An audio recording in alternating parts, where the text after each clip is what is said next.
I am very excited that Safia Khan, who is kind of the head of Healthy Start program, it's a grant in Minnesota that's been going on for a couple of years. I so excited that I was invited to join it this year. And so this is just an amazing program. So I am so grateful, Kelly and Lori, that Safia was able to connect us so we could do this amazing presentation.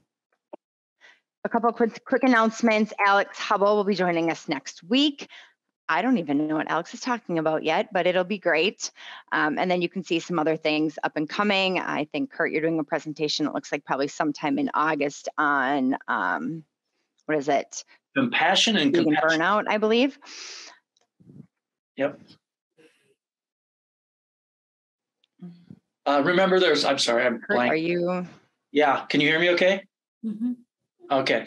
Yeah, remember there's free CME. Please just make sure you fill out the thing that Katie sends. And just remember, please turn on your video. It makes it a whole lot more fun for our speakers. So don't be afraid to turn your video. I don't know what happened. My audio is weird. Katie, do you want to share the slides?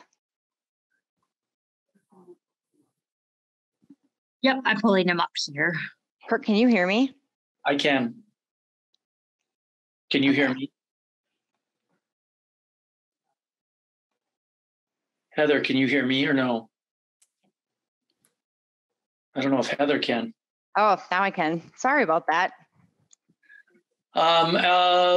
Yeah, so remember that there is a lot of educational stuff on CORE. You can go to that website. Everything about how to do this or how to do that or protocols are all there. So knock yourself out. Go ahead and look up all that stuff. All right, so with that, we will have Katie take on the slides, and Lori and Kelly, you can take over. Excellent. Now, everyone gets to see if I have skills at sharing my screen, because now I'm not seeing where to share. There we go. And my Zoom let me log in a weird way today, so it doesn't look normal. And we won't laugh if you mess this up. Promise. I really was just trying to get a full screen. I like to just share the screen instead of going in PowerPoint presentations. So I can see everybody's faces, but oh, there we go. Figure out how to bring that all back up. Great to be here and joining all of you for kind of a quick hit about our Healthy Start conditional release program and what we've been doing in the last year and a half to make it come to life.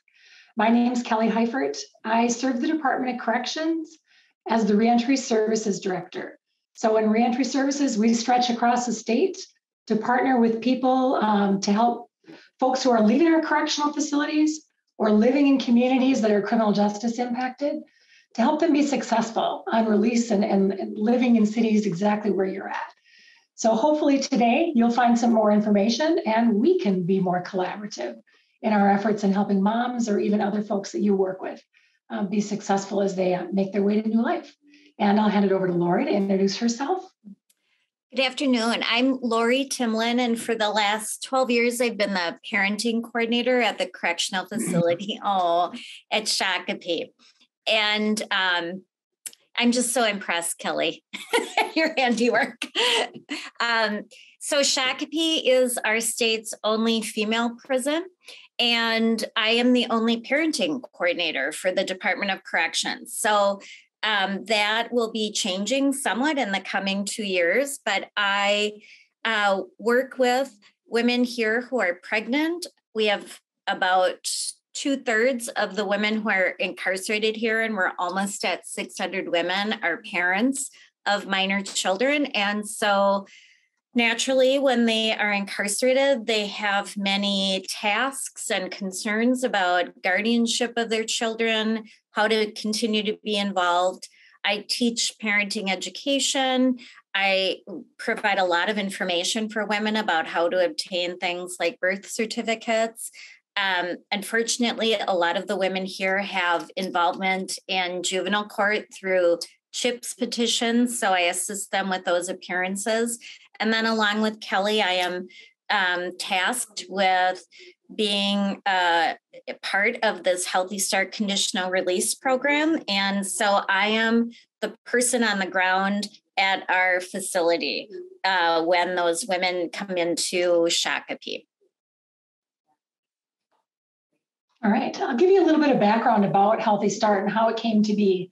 What I'm showing you is a set of data that was collected on pregnant women who were committed to Department of Corrections at Shakopee between 2013 and 2020. So if we broke that down, it would be about 40 women, pregnant women per year coming in. So that excludes, though, the number of women who were admitted after just giving birth, so maybe being postpartum, right? Or even the women that are parents. This is simply just the number of women that were pregnant. 40 is a lot. 40 is a lot of pregnant women coming through the door. And as we can see about the release date in their birth, a large percentage of those women that were coming in had only like very, very short sentences. So they're giving birth while they're incarcerated. Baby gets handed off to some other care provider or to foster care, which in turn 30, 60, 90, 120 days later, mom is then released into community and is trying to situate her life back together again and bond with this baby. So there's a lot of disruption happening. We can see the median length of stay in the bottom left-hand corner was only 4.5 months. That's a lot of disruption and a lot of systems converging for a very short amount of time. Some other things to note were, and we're still seeing this, many of the pregnant women who were coming in were not from the Twin Cities metro area, where the correctional facility Shakopee is located just 30 miles south of, right? So we have caregivers who are spread out across the state, so their ability to even bring kids to visit was slim to none. So now we have newborn babies who aren't seeing their mothers in person at all because of the travel and the things that happen to get that far. And then in 4 months, she's going to turn around and have this baby with her. Lots of challenges, which brought together the 2021 Healthy Start Act. So it was an act that was put together with a lot of community engagement. Maybe even some of you on the call may have been engaged with it through the Children's Cabinet or those activities, but certainly the governor's priority is on children and families, and he and the lieutenant governor were very invested in this act as well. It had bipartisan legislative support at a time where no bipartisanship was heard of, right? I think when we're talking about infants and the importance of keeping moms and babies together and helping them be healthy, meant a lot to everybody. It didn't matter what side of the aisle you were on. It also had tons of attention. We are one of the, I think, the only program of its kind in the United States. There are some other states who maybe have prison nursery type programs because of the volume of women that they incarcerate. But you might remember, Lori mentioned, we have less than 600 women at any time incarcerated in our state, in our prison setting. So prison nursery and infrastructure isn't possible either. So that's how Healthy Start came to be. We also have $100,000 a year that we receive in appropriated funds in order to operate Healthy Start. So $100,000 Healthy Start policy passed in 2021. There's a lot of little writing in this, but we'll get to those pieces too. So one of the first things that happened, so July of 2021, the act became final, right, and was passed. We stepped right into a spot with the Minnesota Prison Doula Project, which is part of the Austera initiative. They've been providing doula supports to pregnant women and postpartum women at Shakopee for several years, could even be a decade. We contracted with them or had a grant so that they could provide some outreach to women who could have been impacted by a Healthy Start. So these are pregnant or postpartum women at Shakopee that were incarcerated before the Act's date, to ask them kinds of the things that would be important for them to get a Healthy Start. Help inform us about how we develop this policy and what can make a difference for moms to come. This kind of speaks to the complexity. So I think when we think about moms and babies, we might think about a simplistic thing. Let's be able to release them, they can be together and bond, but reality is they have a lot of life challenges that they're carrying in their package, right? That's in their trunk of things. So how do we help them unpack those, become healthy, and be better parents? It's a large endeavor, but I think it's important that we take a look at some of these things. Of course, all of them have felony convictions. That's where they're at Shakopee, but most of them have convictions that might keep them out of housing. So things like drug sales, frequent police calls, other kinds of activities. They're also concerned that when they leave, the facility wasn't too concerned with where they were going. So it's part of our job in release planning every day to help people locate a place to live, but we can release people homeless. For these moms, especially with newborn babies, that's not an option.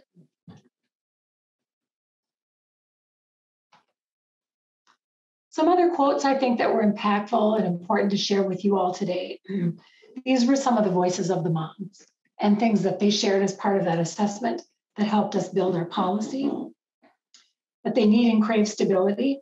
People aren't releasing from prison looking to really just live high off the hog, right? They want to rebuild their life. They want a stable and safe place to be and to be with their baby and their children for most of them. They don't want to fail. They're looking for emotional support, someone that can help walk alongside them and navigate life's challenges because they've maybe not had that or had that role model with them in the past.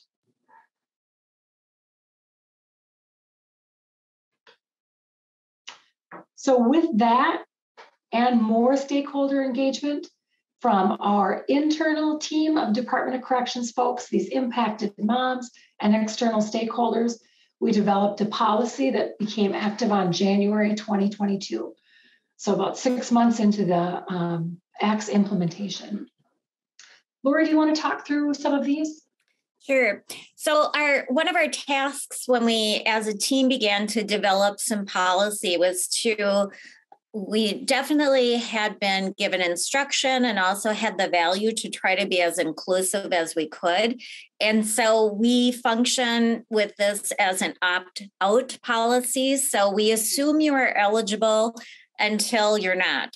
So whenever a woman comes into the facility who is 60 years or younger, she's given a pregnancy test.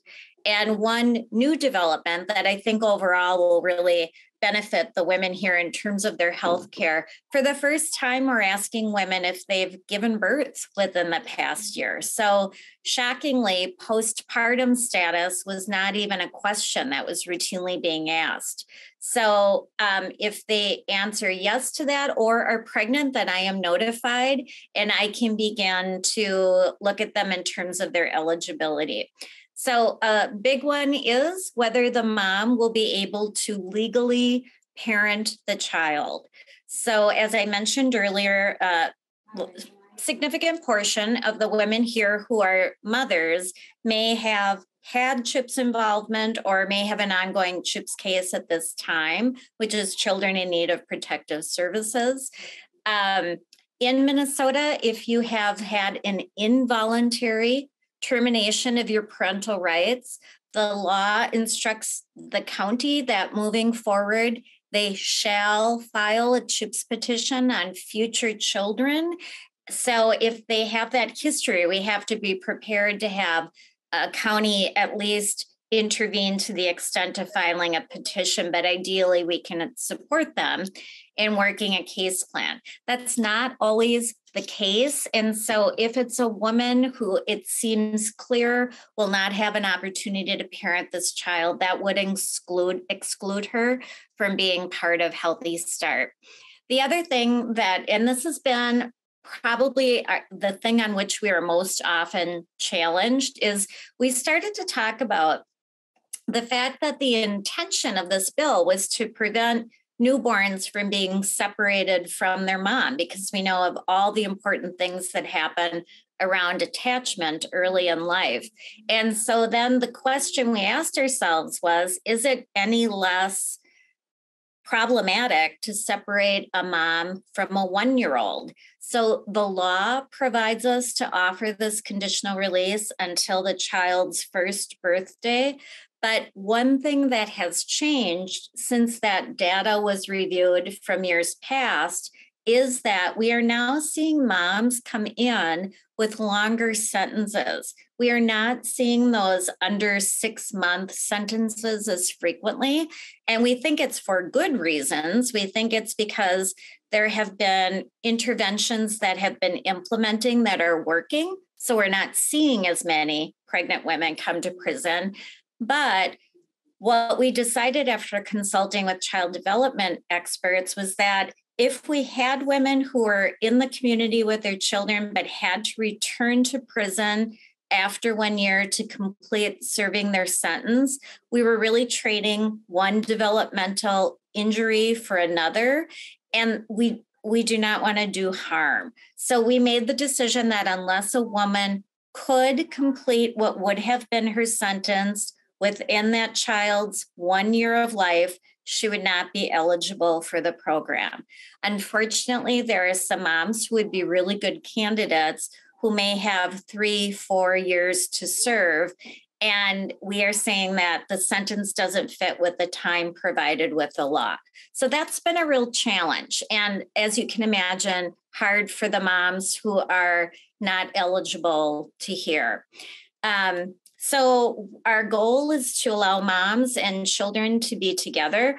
The majority of our moms have more than one child. So it is focused on the newborn, but we're also aware that there are many times other kids at home who, if mom is able to be in the community with her newborn, she can also continue to do hands-on parenting with other children who may be in her care. Everything we do is a team approach. There's a very diverse group of people on our team representing transitions, case management, field services, substance and mental health release. And so we really hold one another accountable for some of the basis for our decisions. I think it's a really healthy process. Our first tier is to look at whether we feel public safety can be served by releasing the mom early. Typically, our biggest obstacle is substance use by the mom. If we feel that indeed she can be and the child can be safe in her care, then we look at a release plan. So we do the screening, we do a public safety review that involves our team. We have one provision that allows for an immediate conditional release if there's a need for the mom, a medical need on the child's part for the mom to be with that child, even if her sentence extends beyond the 1 year. So we had a mom who prematurely gave birth to twins. She actually went into labor in court, and babies, she was 32 weeks, so babies were pretty early. They had to be in the NICU, and we were able to allow mom to remain at the hospital with them. They then went home, but we had a formula shortage. So mom was feeding or pumping about every 30 minutes. So it was really important for her to be able to continue to be with those tiny little babies and provide them that nourishment. So that is an exception to our timing issue. We're happy to say the babies seem to be doing very well.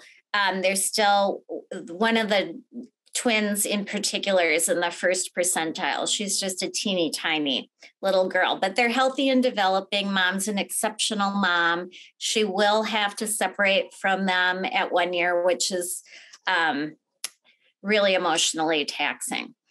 So if we determine that public safety is met and she has a solid release plan, the law requires that the woman is engaged in one of 6 things. So either substance abuse treatment, mental health treatment, vocational training, work, education, or parenting. And we've easily been able to engage moms in one or more of those. Then we work with the local supervising agent, whatever. But one of the other things that we focused on is to support moms in their home community, because the Twin Cities is resource rich. And oftentimes women may release to, let's say, inpatient treatment in Minneapolis, but their home is actually in Two Inlets, Minnesota. And so we want to try to help her connect with and develop resources in her home community. So when she is released, her doula, who has been part of this, is now her doula navigator. And the role of that person is to provide emotional support, but also try to be the initial person to help her connect with local resources. We do a quarterly review. We have sent her home with a Healthy Start agreement that takes into account things like weekly contact with your navigator, the requirement to keep us informed of any changes in residence or changes in circumstances. We had a very young mom who was pursuing her diploma through an alternative learning center, and she was close to 9 months pregnant, and she just physically could not manage anymore. And so she asked, may I discontinue this for the moment? And of course, we supported her taking care of herself. So, we try to flow with whatever their situation is. We've had people lose their housing, so we've stepped in to provide emergency housing. We've had people, unfortunately, relapse. So we've tried to work with that when it needs to happen. It's not surprising. Relapse is obviously part of substance use addiction. But we've had the ability to treat every release individually. And I think that's what makes this hard on our end, but also what makes it successful. So we don't have a grid of recommendations that we can point to and implement. We really do try to look at each person's individual circumstances. And sometimes the gray is pretty uncomfortable. As a lifelong corrections employee, I'm pretty rigid about things and uncomfortable when it's clear. So, but I think that there would be no other way to do this, because indeed every woman has a different support system in the community, different experience in terms of whether there's a partner, familial support, etc. So we have learned a lot. Am I handing it over, Kelly? I can. I'll step in. I'm sorry. Just truly Take us remember around the the bend. division. So what Lori explained is, we talked a little bit about our policies, some of the criteria, so that we can, release people who are able to be that primary caregiver, ongoing, uninterrupted. It doesn't matter what their circumstances was that brought them to prison. It doesn't matter what their supervision level is leaving, which means something to corrections people, how we supervise them. We're going to figure out then how to help her and her baby get a healthy start, regardless of where they're leaving to in the state as well. So as we have these things going on, we also have an evaluation that's planned with Dr. Rebecca Schlafer that some of you may be familiar with, to help us answer some of these questions. Because as we're doing this work and we've implemented a policy, we have a small amount of money to make things work, but again, we have a smaller amount of women. Is it meeting what the end goals are? It is an incredible amount of work, and it is very well worth it if we're making a difference for people. So in the short term, what are those evaluation pieces? And then long term, can we take a look back to see if we really made some impacts? So these are the kinds of questions that we're hoping to answer.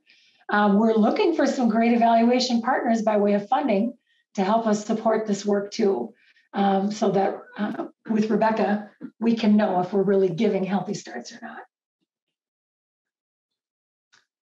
And lastly, here's just some kind of wraparound information of what we know from the beginning. So we have a legislative report that's due annually. So we are tasked to provide information about what we did with Healthy Start, where the money went, how many clients were served, how many children. So in 2021, it was our first legislative report that we put in. There's a link here if you'd like to look at it. But there were no people who were released in 2021 because July, the statute went active. And then in January, then we had our first policy in place and started releasing people, but that was 2022. And of course, our 2022 report is not yet on file with the legislature. So all of that succinct data is not public, but we'll share with you some tidbits of what we do know. Lori had shared earlier that we have far lower numbers of pregnant women coming in, and many of them have very lengthy sentences. Some of that may have changed, like she'd said, around some different interventions that are happening. Because of that stretch of time between 2013 and 2020, there were also some different law changes that happened and some different process changes on how we bring people who are chemically dependent, especially, to prisons, how we revoke their probation or revoke their supervision. So it means that supervision agents are trying other things in their community before they get there. So that's no different with pregnant and postpartum women who likely were here with us short term because they were chemically dependent and didn't have other options. We're finding other things in community, or those agents are. So that number is reduced. The women that we're seeing are people who are coming to us for usually longer term other types of egregious offenses. But within the 1 year and to date, we've served over a dozen women. Over a dozen women have been home and with their babies and have created healthy starts. No one has been brought back from the program while on the conditional release status. So they're trying to move their lives forward, and we're trying to give them all the support, boundaries, and guidance that we can. Sorry about that. Lori also talked about a medical exception. So she shared with you an opportunity that we had to figure out how to release this mom whose twins needed them. But we also had another mom who had a lengthier sentence, and her newborn required not one, but 2 surgeries to correct some pretty scary challenges. So we were also able to release her to community to stay at a halfway house and go to children's during the day or whenever that baby needed her. He was having some significant challenges with maintaining blood pressure. And the minute that mom showed up, his blood pressure dropped. So I'm like, it was pretty amazing, Lori, and I felt really good about our ability to be able to swoop in and figure out how to make this work. So that's a good story, and we feel good about it. Most women that we're finding, of the dozen women that we've supported in this last year, most of them are not from the Twin Cities metro. It could be a couple phenomena that are going on, right? That the metro has a lot more programming resources, interventions, things that get tried maybe before someone is sent to prison, or there's different things that can be navigated for those barriers. So when we're releasing women to Greater Minnesota, we're always looking for new partners that can support them in their area. Part of reentry services is a community stability team. So they are always branch out, looking around the state in different communities for folks to partner with. And now we need to specifically look for those partnerships that help families and pregnant women. So things like Department of Health supported programs, PSOP maybe that's in your area, community action programs are another that we're looking to partner with. But how do we build that infrastructure so we can quickly support women to get them home and set up their families, or to help steer the course if things aren't going right? Who exists there to help us figure out that new path? I think it's also important that you hear from us too that there's a large number of the women that we've helped that they have other kids at home. So it's not just impacting this one infant, it's really impacting a whole family of kids who maybe were displaced at other relative spaces and places. And one huge issue that likely is that you're all very aware of is when we're talking about moms and babies, there are not a lot of treatment options, SUD options for her to bring that baby on board. And there's even less when a whole family is impacted. So 2 weeks ago, Lori and I were working with a mom who has a newborn who after her newborn was born, she had some relapse issues. We don't want her to come back to prison. We want her to go to treatment, but she also has a 16-year-old at home. So for her to go to treatment, it isn't even about just the baby and finding care. It's about how do you place the 16-year-old and what happens to her. And if mom takes baby to treatment and the 16-year-old is left out in the dust, that was a really hard decision for mom to make. It was heartfelt, hurtful, and those were some sad, sad conversations. Because there isn't any. There aren't treatment options for older kids with their parents for sure.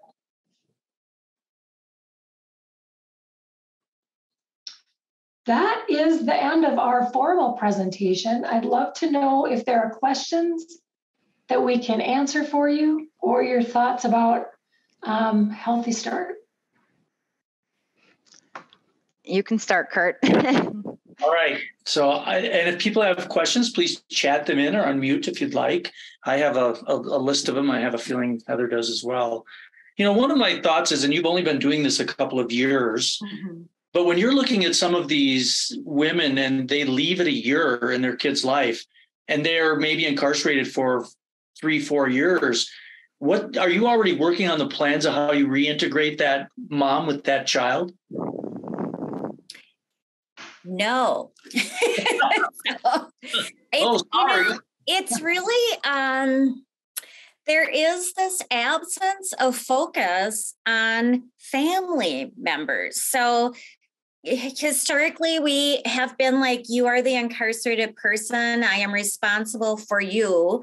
There have been a lot of changes. We've expanded. Our department has expanded housing. But it just has not been an area of focus. So I had mentioned about there being additional resources. This past legislative session, they did pass approval to have additional positions who would be considered family support staff, because the ombudsperson for corrections had done a needs survey a couple of years ago, and that was, I think, the most common thing that people asked for was, how do we connect incarcerated people and their families? How do we support families? How do we help them build? You know, the biggest concern for women is, where are my kids? What's going on with them? How can I continue to parent them? And they're really on their own. Most often, these are not people who have well-developed support systems in the community. They've burned their bridges. They may not have a wealth of family members. So it really is something that we are seeing with this program, that these women historically have been left to figure this out themselves. And some of the comments that Kelly shared, the women were saying, I'm freaked out. I don't want to continue down this road, and I don't know how to get help. So it's an underserved demographic. Oh. So when you're talking about these partnerships, just because you really kind of alluded to a lot of my questions all in one, you know, and you mentioned Greater Minnesota, and you mentioned that, do you have partnerships in that you're already established? And obviously it's very selective with, you know, your exiting and your reentry from the prison, but with those of us who do practice in Greater Minnesota, kind of your go-tos, because, you know, we've run into a lot of the same issues. So do you have things that have historically worked well for you? I would say the interesting thing too is, when we've served or had 12 women who've been part of this release program, it's more than 12, but we can't say that exact number. And they've been all over the state. There are 87 counties, right? So to try to figure out how to set partnerships up in one of each, when we might not have anybody going to Coochin County ever, right? But kind of our go-to staples, and Lori's been really good at navigating this, is to quickly reach out to PSOP, or those organizations in community who traditionally serve moms and kids, to see if we can get our mom in the loop of that support. Another space that we're trying to set up more frequent contact are those community action programs. So depending on what area of the state is and the activity of those community programs, some are pretty comprehensive, right? So if we can streamline a referral and help our moms get connected, they can have everything from case management supports to emergency assistance to childcare help, right? It just depends on the county and or that conglomerate of those community action groups in their area. Those are typically the go-tos, and child protection when we need to. And I'm a big fan of visiting nurses. It's so helpful to have someone having eyes on in the home. And all of those professionals, once you connect with someone, they're really aware of what exists. And it seems like it streamlines that process for the mom in getting connected. with other resources. If I could be a little cynical, one thing that we've struggled with is we may see something and it sounds great and we get excited, and then we find out there's a tremendous waiting list. It's no longer funded. It may not geographically be located in that person's community. So sometimes I feel badly because I hand a woman a list of things and think, you've got it made.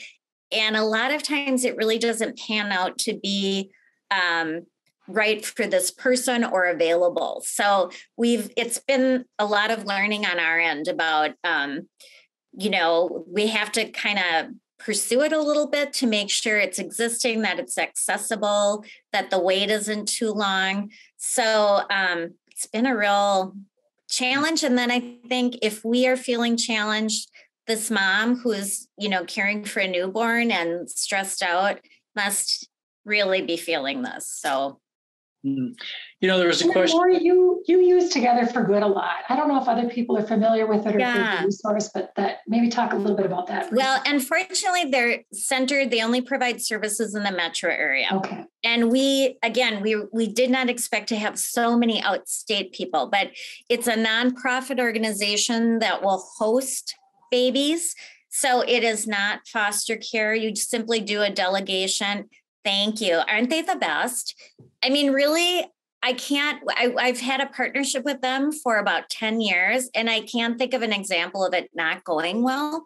So it originally was a faith-based organization, and people would be introduced to this concept in their church communities. And so people who felt that they could offer a home to a child while a family was in crisis would do so.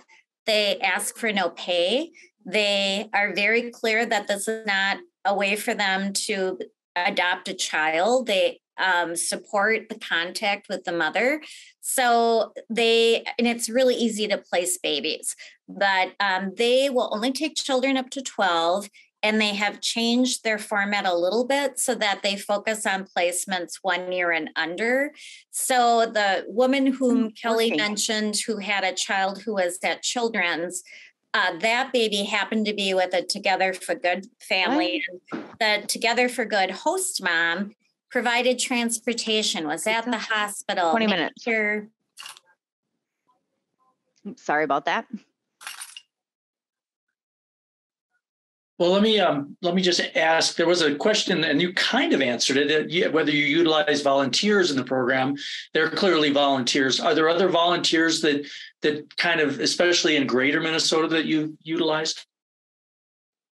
I wouldn't say specifically. I mean, as a program, because we don't even think of ourselves as a program. It really is, it's a conditional release that we put someone out on, right? And everyone's circumstances are different. So to think about a program approach, right, it just doesn't. So depending on where someone is released to, they may have some volunteer services or things that they're participating in, but we have not utilized broadly volunteers as part of our service. We have a grant and now a contract with the Minnesota Prison Doula Project, who's providing that navigation and doula supports above and beyond probably what we think they have to, and they're almost filling that volunteer need. We've had women who have peer support specialists. So again, it might be a volunteer through an organization, or it could be a paid capacity.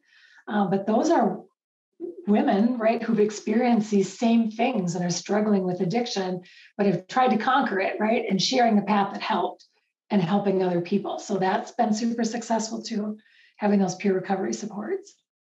Okay. So you mentioned, I love that you mentioned the whole, the breastfeeding the nurse thing with that one mom. For these women who, and there was a question about limiting of the year, but for the women who do have more than a year sentence, and so they don't get that year at home, are they still allowed to, pump and give their milk for their baby? Yeah, we have a lactation program, and I would say most women do. So we used to just be able to let women express their milk if they had a short amount of time in the hope that they could nurse when they got home. But it has expanded now so that you can pump for a year, and we have the ability to ship milk if you don't have someone who can pick up, because of course we have a lot of women from outstate Minnesota. And the moms have, I just saw a mom earlier this morning who said, I think I would be losing my mind if I couldn't at least be sending milk to my daughter and feeling like I'm doing something for her. And she's a person who didn't qualify because of the length of her sentence. So, and let me tell you, these babies are well nourished. When we see these little guys, they're just robust. So that has been a really lovely connection for the moms who are unable to leave and be with their babies.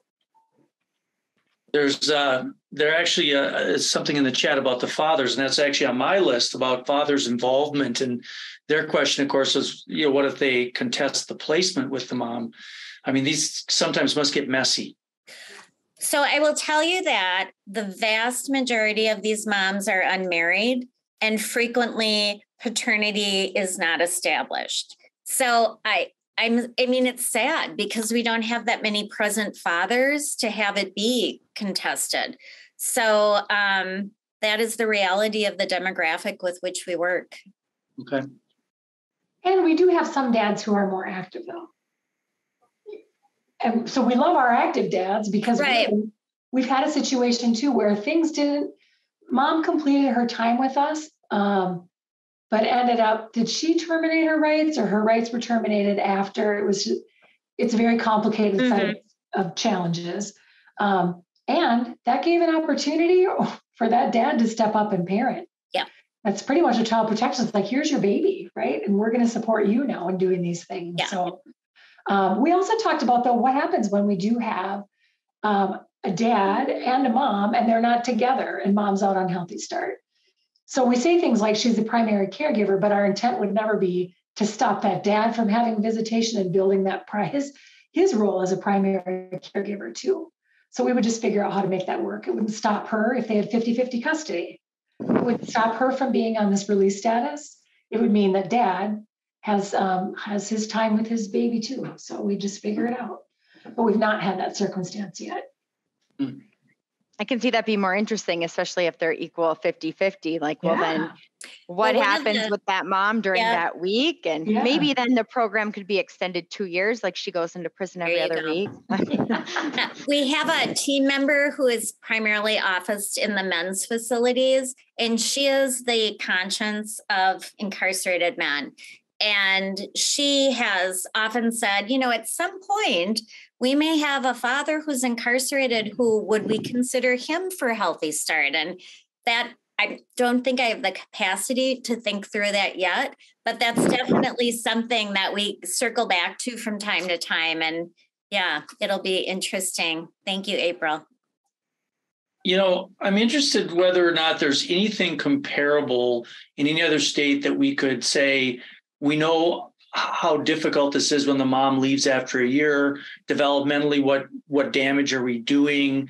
I mean, is there any kind of comparable circumstance that we can extrapolate what the effect on these babies are? So there are 7 prison nurseries in the United States, and the research is pretty good.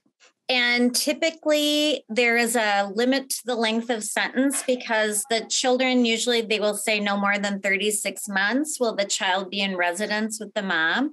But the research that Dr. Schlafer provided to me, the attachment seems to be very healthy for these children. They do not seem to be in any way hindered by being in an incarcerated setting. Now, these nurseries are physically separate from the prison as a whole. They're fully staffed. There's daycare provided. The child is in residence with mom, etc. And frankly, I'm a fan. I think that if you have a longer sentence, it's really an opportunity to continue to be a hands-on parent with some on-site coaching. So I think it would be interesting to look at some of those outcomes as compared to our conditional release. Yep. It would be, especially with those that have longer outcomes than this just the year. Yeah. Compare the cost of, like having it in nursery expensive. and then, I mean, there's a lot of different factors in that. And That's why Like, we if don't we have had one. numbers, Yeah. no one wants a volume of women who are pregnant and imprisoned. Nobody, right? But because of how vast their correction systems are, they have a volume of people, which makes a building possible. Sure. Where we don't have that, I don't know. Yeah, it is a sad day when you separate them. You know, and we have to make those decisions on saying yes or no. It is very difficult, and that's something that we'll continue to look at. If there's an opportunity, though, for mom to have another release program at the end, like things we didn't talk about, we have work release, we have a challenge incarceration boot camp program, we have some other release levers that can help people be conditionally released early. So if there are some tails to the end of her conditional release for Healthy Start that would allow us to keep her in community, we're doing everything we can to connect those things for which she's eligible for, to keep her out or to allow that Healthy Start. So the ones that aren't eligible, what kind of services do you have then for them? Because I can't imagine, you know, like, sorry, you're not eligible and here you still sit in prison. Like, what kind of services do you have? A program specifically for that? Yeah. So pre-COVID, we had a parenting unit, and the primary benefit to being in that unit was we had extended visits. So on Saturdays, the children could come into the facility for a longer visit. And also it was a more intimate visit in a separate space. We would eat lunch together, we'd always have an activity, go to the gym. We had a small outdoor space we could utilize. So especially for moms with babies, they would just hold their baby for 4 hours. They got to feed them. They got to change them.